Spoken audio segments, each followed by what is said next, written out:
Hi, Casual Gaming Geek here, and I recently got the Atari 2600 Plus, which I think is great. It's a wonderful console. If you haven't seen my review of it, I'm going to link it right up here, and you can go watch that, or you can go and find it on my channel. This is just a couple videos ago. You can watch it after you're done with this one.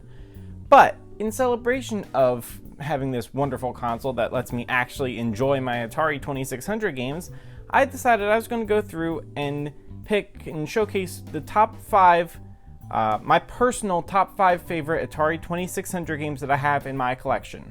Now, big disclaimer, these are just my opinions. These are only based on the games that I physically own in my collection, although one is kind of iffy if I actually own it physically, whatever. So these are just the top games in my collection. My collection is very small. I only have about 30 games. So definitely in the comments, let me know what your top 5 games are, and chances are that some of them I probably have never even heard of, so I'd love to hear about them, and maybe I'll check them out. And of course, if you enjoyed the video, please leave a like and consider subscribing, and let's get into it. So the number 5 game in my Atari 2600 collection is Missile Command. Now, if you don't know Missile Command, you must have been living under a rock. It's a very well-known game. Now, granted, this is not my favorite version of Missile Command, but I do love this one. In Missile Command, you shoot missiles at enemy bombs and UFOs that are coming down from space to attack your cities. Probably the thing I love the most in this version of the game is the sound effects. I just think they're great.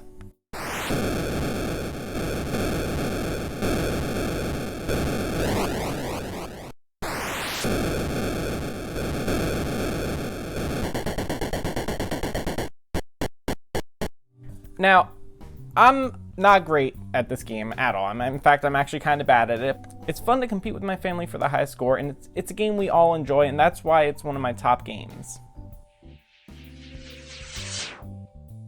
Alright, my number 4 game is Mousetrap. Mousetrap is basically like a better version of Pac-Man.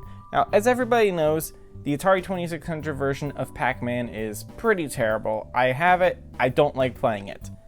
Mousetrap is kind of similar to Pac-Man, where you are moving through a maze collecting little dots and running away from enemies. However, instead of being Pac-Man running away from ghosts, you're a mouse and you're trying to eat the little pieces of cheese and avoid the cats that are out to get you. What makes this game so much more fun and unique than Pac-Man is that you can actually change the configuration of the maze. There are these gates that you can open and close that help you escape from the cats or maybe block their path so they can't get to you. Besides that, you can also pick up dog bones.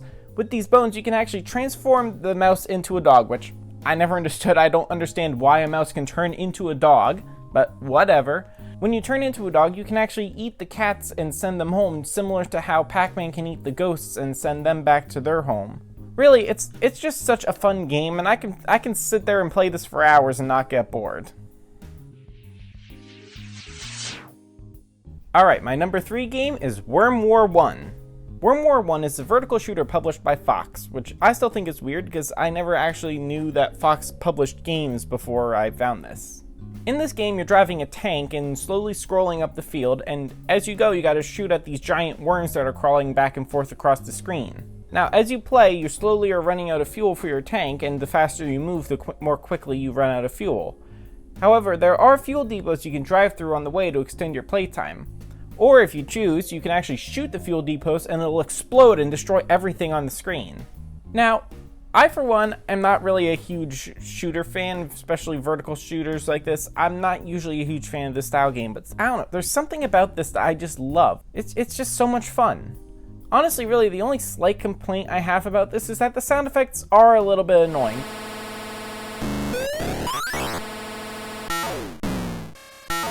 But other than that, it's a great game. You should definitely try it if you haven't played it before. Alright, the number 2 game on my list is Breakout. Now this is the one I was saying that I don't technically own in my collection. This is the multi-cart that you could get alongside the Atari 2600 Plus. But this has Breakout on it, so we're gonna count it for the sake of this video. Now, basically everyone's heard of Breakout, but in case you haven't, in Breakout, you're controlling a paddle as you bounce a ball back and forth against the brick wall. Every time the ball hits the wall, it breaks a brick and you score points, and the ball slowly gets faster as you advance up the wall. Honestly, it's a great game and it is extremely challenging. part of what makes this game so great, in my opinion, is it's such a great feeling when you get a really fast volley going and you can maintain it for more than a few seconds. It's so much fun. And even like this, on Christmas, I had such a great time playing this with my family, competing for the highest score. Even my grandmother got in on the fun, and it was great. Now, unfortunately, this game does have a slight problem, and all Atari paddle controller games have the problem, that the controllers kind of suck. Even the brand new ones that I got with the 2600 Plus are slightly jittery, and that kind of makes the games a bit difficult to play. So that's the only bad thing I have to say about this game. Other than that, it's just so much fun. And it inspired other future games such as Arkanoid, which I also love. Alright, now before we get to my favorite game in my Atari 2600 collection, here are some honorable mentions.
Alright, now here we go. My number one favorite Atari 2600 game in my collection is Adventure.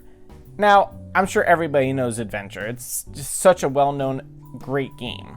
In this game, you're trying to recover an enchanted chalice while trying to also run and hide from 3 dragons, or if you get a sword, you can defeat them. This game is pretty expansive for such a limited console, as you explore labyrinths, collect keys, and open castles. Now, like most Atari 2600 games, this has different game modes, and actually in game mode 3, the item locations are randomized, which makes it way harder. There's also this really stupid, annoying bat that takes your items and flies away with them. It's just so irritating. But still, it's fun. Honestly, the difficulty when you're on the later game modes, especially with the bat taking your items, but also the fact that in game mode 3, the item locations are randomized, just lends such great replayability to an otherwise kind of limited console, which is why this is the top game in my collection.